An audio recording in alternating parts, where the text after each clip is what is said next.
Hello fellow Helldivers, Thornton here, and today we're going to be talking about how Arrowhead has come out and said that they are not going to be working on this one really cool feature that would have made the game actually pretty interesting, but instead another game that is going to try to rival Helldivers 2 is going to take that mantle and what it could mean for competition for the future of the franchise. We're going to go over all of that, but without further ado, let's jump about what the latest news is with Helldivers 2.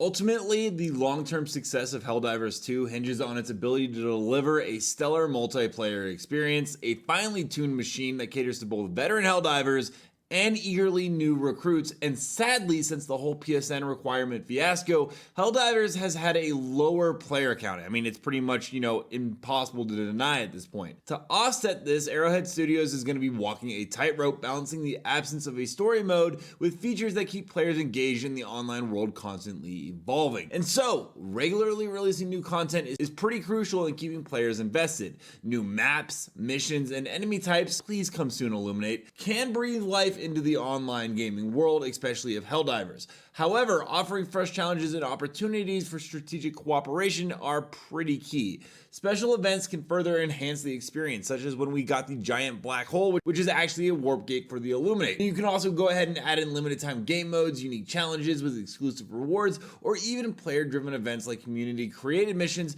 could foster a sense of excitement and keep players coming back for more. And the Helldivers community is known for its strategic prowess and, often our dark humor. Well, that's kind of what this game thrives on, us joking around with our friends and kind of the over-the-top Starship Troopers humor. Tapping into this potential by allowing players to create and share custom content could be a game changer, very similar to what Halo did with Forge mode. Imagine a system where veteran players can design their own missions, testing the mettle of new recruits, and offering a constantly evolving, challenging landscape. I think this would actually work very well within the Helldivers world and would make a lot of sense with the lore. One of the most popular types of content for this game, if you search on YouTube, is actually the Star Wars mod and other modified versions of the game, and since it is typically a cooperative PvP, I don't see any reason why they don't allow some modification for the general player base on the PlayStation Network along with PC. At least official mod support would go a long way. And the absence of a traditional story mode doesn't make Helldivers 2 any less of having a rich and immersive world. There's a ton of environmental storytelling through in-game lore entries, scattered data terminals on missions,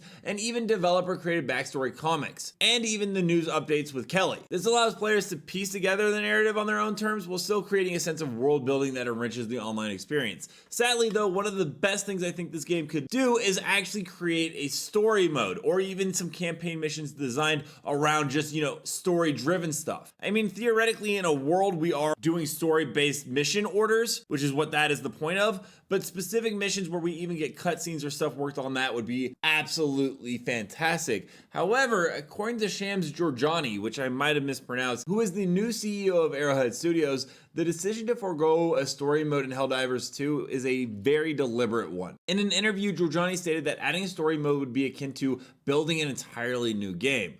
And this reflects the significant resources and development time required to create a compelling narrative alongside the core gameplay experience. They're going to be focusing solely on refining and expanding the online multiplayer aspects that fans loved in the first Helldivers. And Arrowhead Studios aims to ensure a more polished and engaging online experience for Helldivers 2, which is good. I'm not going to say oh, don't do that. That being said, the franchise has such a cool sci-fi crafted world in the Starship Trooper vein, mixed with ODST from Halo, that a future game as a spin-off for a story-driven single-player game could actually be quite fantastic. It might also be worth it to craft special missions that come as story missions in the future, but right now Arrowhead has said that it is not coming, at least not anytime soon, if ever. That being said, there's a huge missed opportunity there, and it could actually end up biting Helldivers 2 in the ass, because there's the upcoming release of a game called Planet Divers. Yes, it is actually called Planet Divers. The new title, with its similar name and genre focus, looms large on the horizon. Now, the details about Planet Divers are pretty scarce at this moment, but early information suggests it's going to be a single-player focus and a character design reminiscent of Halo.